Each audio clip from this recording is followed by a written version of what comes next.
நீங்கள் தவறவிட்ட எபிசோடுகளை இப்பொழுதே காணுங்கள் உங்கள் Tandivan.com மற்றும் Tandivan யூடியூப் சேனலில்.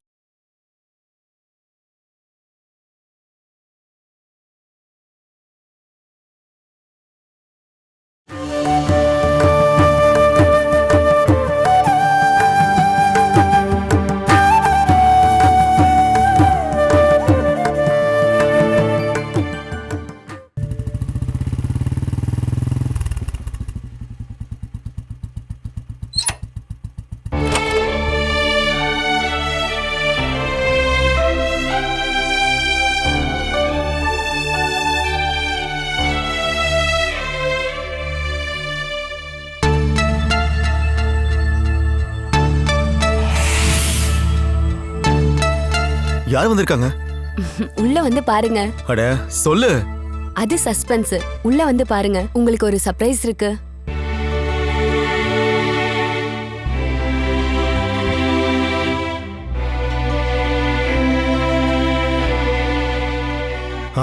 அட அப்பா அம்மாவா? நீங்க எப்ப வந்தீங்க?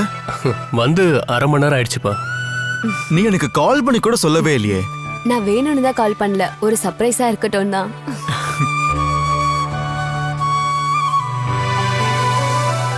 இவன் மெலிஞ்சும் போயிட்டான், கருத்தும் போயிட்டான். வெயில்ல வேலை பார்க்கணும் இல்லம்மா.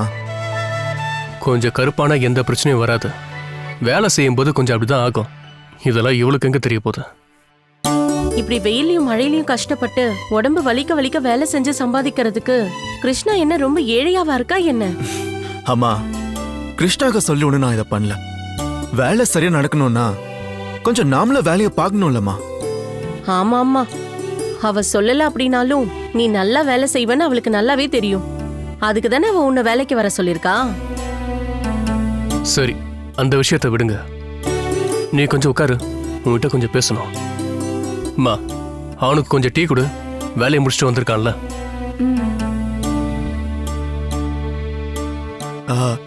நாங்க எங்கதான் இருக்கோம்னு உங்களுக்கு எப்படி தெரியும்? அது ஒரு ரகசியமா இருந்துச்சு. இருந்தாலும் நீ வேலைக்கு போற விஷயத்தை எங்க கிட்ட இருந்து மறைச்சது ரொம்ப தப்புப்பா. ஒருவேளை அவ சொன்னதாலதான் மறைச்சியா? அதான் அந்த கிருஷ்ணா. வீட்டுல பெரிய பிரச்சனை ராகுல். அந்த வீட்டை விட்டு வெளியே வர வேண்டியதா போயிடுச்சு. ஏன், என்னாச்சு? இப்ப நீங்க எங்க இருக்கீங்க? அப்படி சொல்ல எங்களுக்கு வீடே இல்லை. 2-3 நாளாவே ஒவ்வொரு வீட்டில் நாங்கள் தங்கிட்டு இருக்கோம். இதுக்கப்புறம் கொஞ்ச நாளைக்கு உங்க கூட இங்க தங்கிட்டு போலான்னு வந்திருக்கோம். ஆனா நீங்க அதை பத்தி கிருஷ்ணாக்கா கிட்ட தான் பேசணும். அது ஏன்பா? நாங்க உங்க கூட தங்குறதுக்கு அவகிட்ட எதுக்கு பெர்மிஷன் கேட்கணும்? அது என்னன்னா, இந்த வீட்டுக்கு வாடகை தரதே கிருஷ்ணாக்கா தான். அப்படி இருக்கும்போது இங்க யாரெல்லாம் தங்கணும்னு முடிவெடுக்க வேண்டியதும் கிருஷ்ணாக்கா தான்.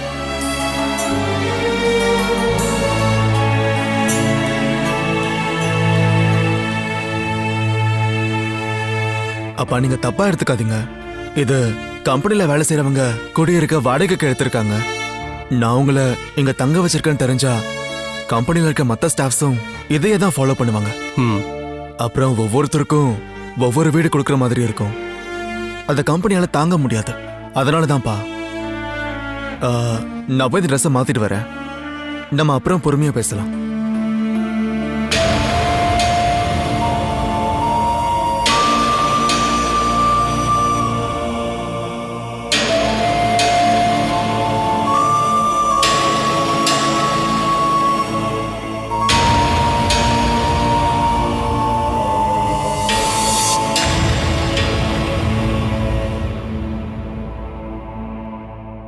ஹலோ கார்த்திகேயன்.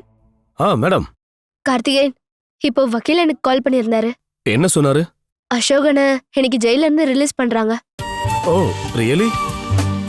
இப்பதான் கால் பண்ணி சொன்னாங்க. அசோகன் ஜெயில இருந்து வெளியே வரும்போது அவரை கூட்டிட்டு வர நம்ம போனோம் இல்லையா? 5.5 வருஷத்துக்கு முன்னாடி என் தங்கச்சி துளசிக்காக அவர் ஜெயிலுக்கு போயிருக்காரு. ஆனா நான் தான் போகணும். இப்போ உங்களால போக முடியலையா மேடம்? எனக்கு இங்க கேன்சல் பண்ண முடியாத ஒரு வேலை இருக்கு. இன்னைக்கு போக வேண்டிய 2 கன்சல்மெண்டோட பேப்பரை நான் ரெடி பண்ணணும். அச்சுமாமா இங்க இல்லனால நான் தான் அந்த வேலையை பார்க்கணும். அச்சு அண்ணன் எங்க போயிருக்காரு? அச்சுமாமா 2 நாளா வீட்ல தான் இருக்காரு. எப்ப வேணா அசோகன் வெளியே வந்துருவார்னு வக்கீல் சொன்னதுனால மகனை வரவேற்கிறதுக்காக அவர் வீட்லயே இருக்காரு. 2 நாளைக்கு ஆபீஸ்க்கு வர வேண்டான்னு நானே அவர்கிட்ட சொல்லிட்டேன். இப்ப என்ன பண்ணணும்?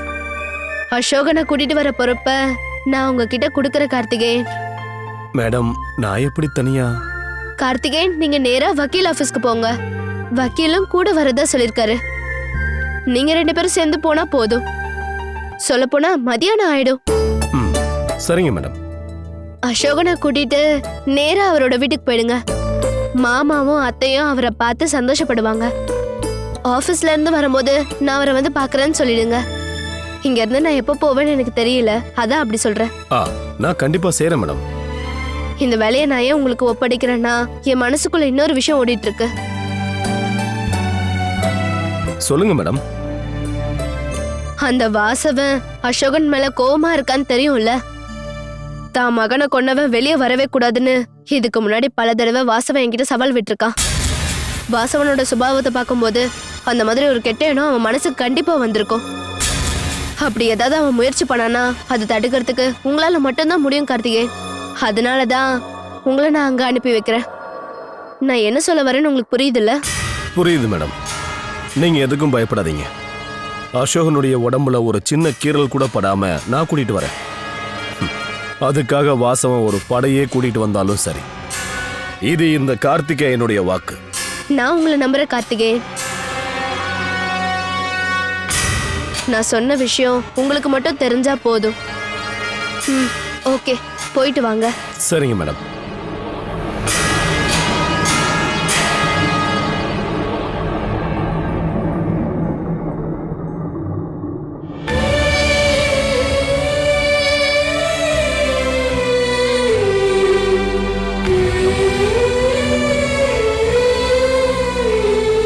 அம்மா, நீங்க தொடங்கி வச்சத நான் முடிச்சிட்டேன் அம்மா.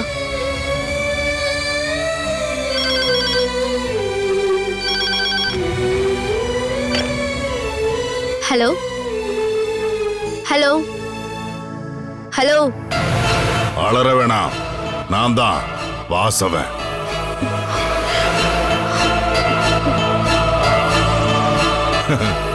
என் வாய்ஸ் கேட்டோட நீ பயந்துட்டியா என்ன?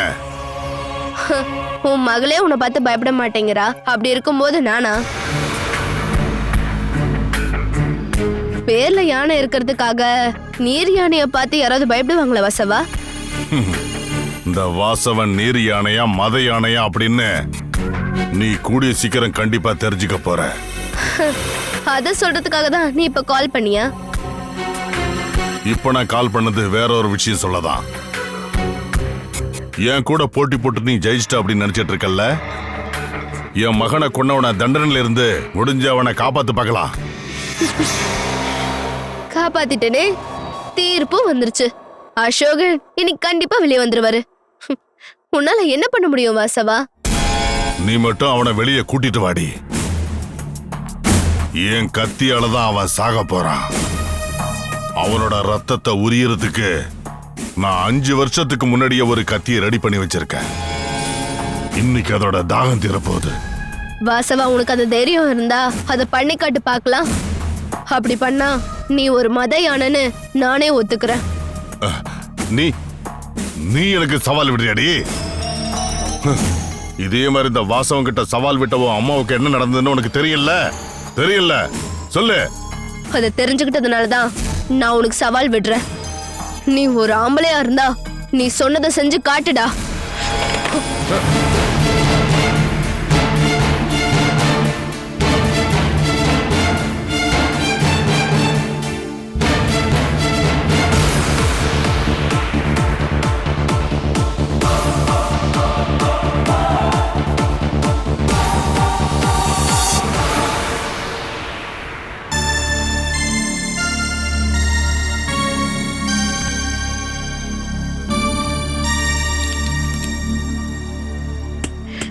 Yes, come in.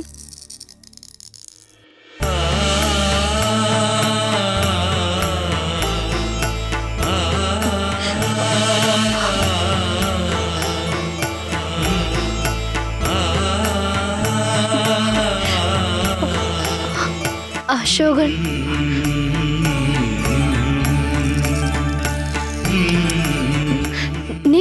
நீங்க? நான் உன்னை பார்க்கணும்னு நினைச்சேன். வீட்டுக்கு போகலையா? அப்பா அம்மா பார்க்கணும்ல. உன்னைதான் முதல்ல பார்க்கணும்னு தோணுச்சு. அதனால தான் ஸ்ட்ரைட்டா இங்க வந்தேன். அவங்க 2 பேரும் உங்களுக்காக ஆசையா வெயிட் பண்ணிட்டு இருக்காங்க. நீங்க முதல்ல அங்கதானே போயிருக்கணும். என் கழுத்துல இருந்து தூக்கு கயிறை விலக்கி வச்ச உன்னைதானே நான் முதல்ல பார்க்கணும். அங்கதானே நான் முதல்ல போகணும்.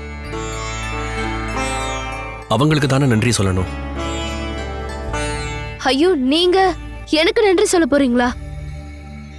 நான் அந்த அளவுக்கு உங்களுக்கு யாரோவா போயிட்டேனா? நான் அப்படி சொல்லலம்மா. நீ என்னைக்கும் என்னுடைய சொந்தம்தான். அதனால தானே ஒரு சுதந்திர பறவை இங்க வந்திருக்கேன். இருந்தாலும் நீ பண்ண உதவிக்கு நன்றி சொல்லாம இருக்க முடியுமா என்ன? 6 வருஷத்துக்கு முன்னாடி ஒரு அப்பாவையும் அவங்க பொண்ணுங்களையும் அவங்களோட சொந்தம் அப்படின்னு சொல்லிட்டு இருக்கவங்களாம் அவங்கள அடிச்சு துரத்திட்டு இருக்கும்போது அவங்க எல்லாருக்கும் முன்னாடி உதவிக்காரன் நீட்னு ஒரு ஆள் இருந்தாரு. அவங்க சாப்பிடறதுக்கு தூங்குறதுக்கும் சொந்த இடத்தையே கொடுத்து காம பிசாசுங்களை நெருங்காம அந்த 2 பொண்ணுங்களும் ரொம்ப நல்லா பார்த்துட்டு இருந்த ஒரு ஆள் இருந்தாரு. தெரிஞ்சவங்க சொந்தக்காரங்க இப்படி எல்லாரையும் எதிர்த்து யாருமே இல்லாத அந்த 2 பொண்ணுங்களையும் நோயாளியா இருந்த அப்பாவை நல்லபடியா கவனிச்ச ஒரு ஆள் இருந்தாரு. அதுல இருந்து ஒரு பொண்ணோட மானத்தை சூறையாடினவன அடிச்சு கொன்னு போட்டுட்டு தன்னோட உயிரையே கொடுக்க தயாரா இருந்த ஒரு ஆள் இருந்தாரு.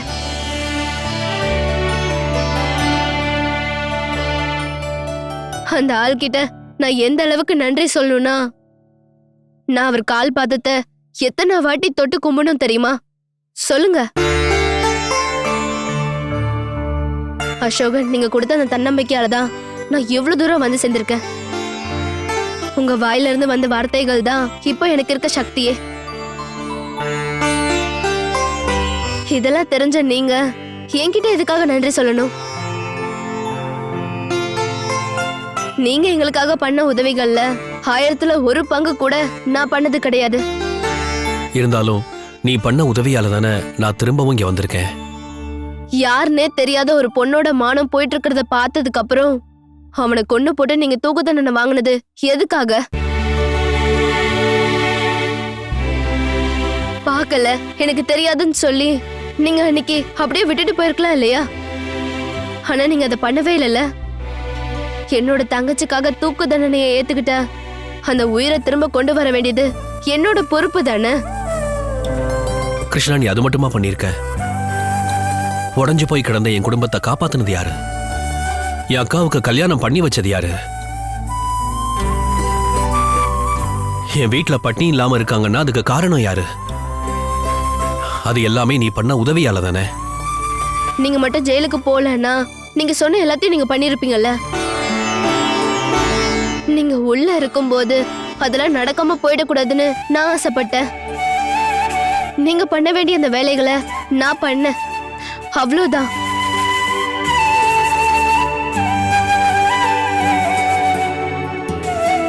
நிறைய பேர் எனக்கு கை தூக்கி விட்டதுனாலதான் நான் இங்க வரைக்கும் வந்து சேர்ந்திருக்கேன். 1000 கைகள் என்னை அடிச்சு துரத்த முயற்சி பண்ணப்போ கூட சில நல்ல எண்ணம் கொண்ட கைகள் என்னை தாங்கி பிடிச்சது. அந்த கைகளோட சக்தியால தான் நான் உடைஞ்சு போகாம தைரியமா இருந்தேன். என் மனசு வலிக்காம என் வாழ்க்கையை காப்பாத்தின கைகள்ல ரொம்ப ரொம்ப முக்கியமானது உங்களோட கைகள் தான்.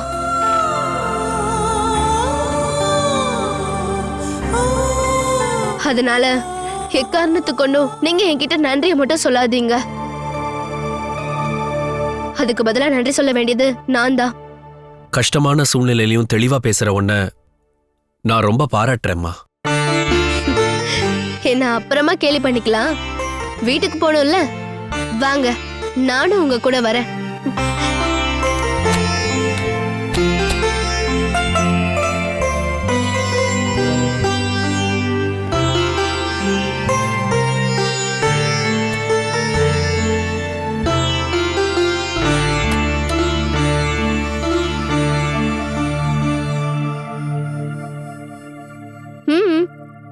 என்னாச்சு? அது ஒண்ணு இல்லம்மா. 6 வருஷத்துக்கு முன்னாடி எல்லாத்துக்கும் பயந்து பயந்து நடந்துட்டு இருந்த ஒரு தாவணி கட்டின பொண்ணை பத்தி தான் இப்ப நான் யோசிச்சுக்கிட்டு இருக்கேன். இப்ப ஒரு கம்பெனியை நிர்வாகம் பண்ற அளவுக்கு வளர்ந்திருக்கிற உன்னை என்னால பாராட்டாம எப்படி இருக்க முடியும்? உன்னுடைய இந்த மாற்றத்தை பார்த்து எனக்கே ரொம்பவே அதிசயமா தான் இருக்கு. என்னை பத்தி அதிகமா புகழ்ந்து பேச வேண்டாம், வாங்க போலாம்.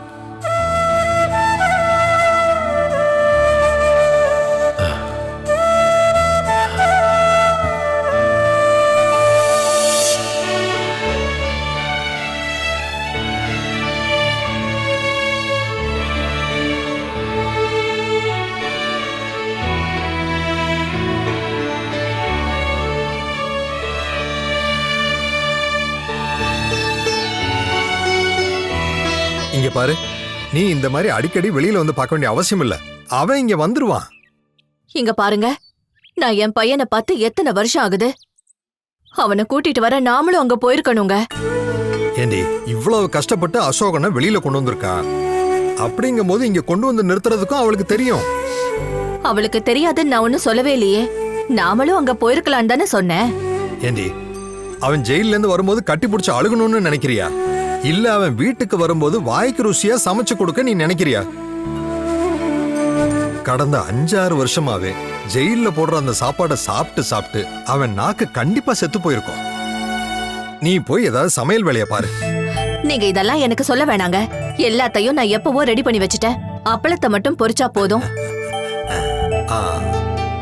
அசோகம் இங்க வரும்போது நம்ம பொண்ணுங்க இங்க இல்லாம இருக்கிறது தப்பா இருக்கே. நம்ம சௌமியாவை இன்னைக்கு ஸ்கூலுக்கு அனுப்பாம இருந்திருக்கணும். அவளுக்கு இப்ப எக்ஸாம் நடந்துகிட்டு இருக்குல்லங்க, போகாம இருக்க முடியுமா என்ன? ரம்யாவுக்கு அவளுக்கு எந்த எக்ஸாமும் இல்லைல்ல, அவளாவது வந்திருக்கலாம்ல. நான் அவளுக்கு ஃபோன் பண்ணி சொல்லிட்டேங்க. டாக்டர்ஸ் அவளை இப்ப பெட் ரெஸ்ட் எடுக்கணும்னு சொல்லிருக்காங்கல்ல. அதனால தனியா பஸ் ஏறி வர முடியுமா என்ன? நம்மோட வினோத்தும் கடையில பிஸியா இருக்காரு. அவங்க 2 பேருமா சேர்ந்து இன்னைக்கு சாயங்காலம் வரன்னு தான் சொல்லிருக்காங்க. அதோட கல்யாணம் பண்ணி அனுப்பின உடனே பொண்ணுங்க எப்பவுமே இப்படிதாங்க. புருஷங்களோட நேரங்கால எல்லாத்தையுமே அவங்க தானே பார்க்கணும். பைக்ல யாரோ வந்திருக்காங்க.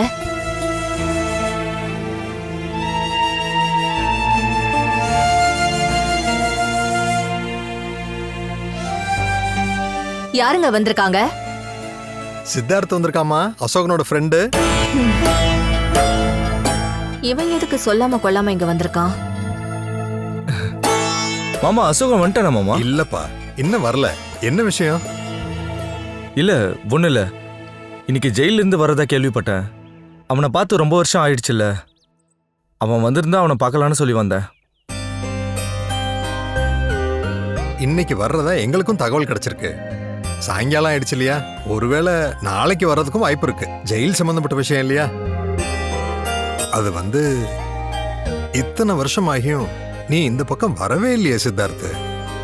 நாங்க வேணும்னு பண்ணல மாமா, அசோகம் இல்லாம இங்க வர்றதுக்கு சங்கடமா இருந்துச்சு, அதனாலதான். அதுவும் இல்லாம நாங்க இங்க வரும்போது அசோகம் இல்லாத வருத்தம் உங்களுக்கும் அதிகமாகும்.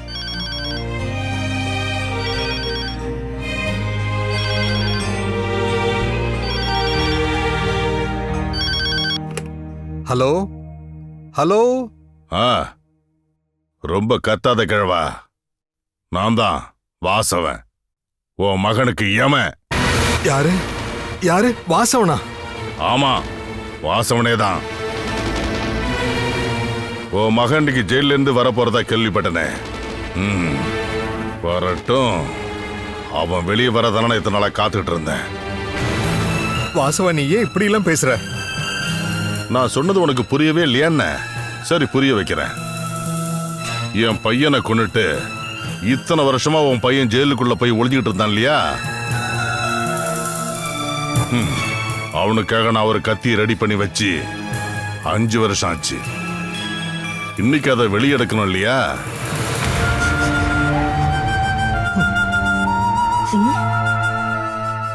வாசவா, நீ உன் பையனை பாக்குறதுக்காக வெயிட் பண்ணிட்டு இருக்கல்ல, கண் குளிர பாத்துக்க. நாளைக்கு அவனை குளிக்க வச்சு வெள்ளை துணியில படுக்க வச்சிருக்கதான் பார்க்கணும் இல்லையா?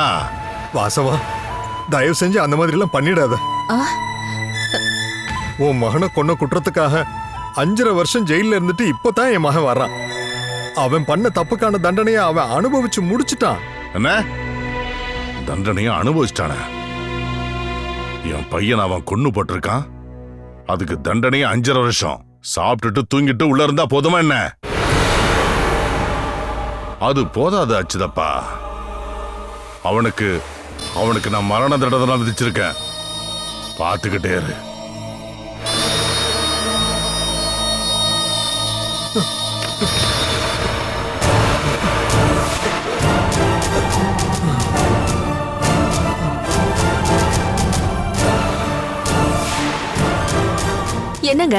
என்னங்க ஆச்சு? யார் ஃபோன் பண்ணாங்க? என்னங்க என்னாச்சுன்னு சொல்லுங்க. வாசவன் நம்ம பையனை கொல்ல போறான். என்ன? அந்த ஆளோட மகனை கொன்னதுக்கு பதிலா நம்ம அசோகனா அவன் கொல்ல போறானாமா. ஐயோ கடவுளே, இன்னும் நான் என்னெல்லாம் பார்க்கணுமோ. அவன் ஜெயில இருந்து வெளியே வரான்னு நாங்க ரொம்ப சந்தோஷப்பட்டோம். இப்போ இது என்ன சோதனை?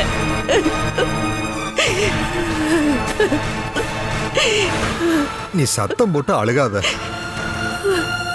ஏங்க, அந்த வாசவன் நம்ம புள்ளைய கொன்னுடுவேன்னு மிரட்டுறான்னு போலீஸ்ல போய் கம்ப்ளைண்ட் கொடுங்க. கொடுத்தா ஒரு பிரயோஜனமும் இல்லம்மா. இங்க இருக்கிற போலீஸ் எல்லாம் வாசவன் பேச்ச தான் கேட்பாங்க. அதுக்காக அவன் என்ன வேணா பண்ணட்டும்னு விடலாமா? நீ அழுகாம இரு. நாம யோசனை பண்ணி ஏதாவது முடிவெடுக்கலாம்.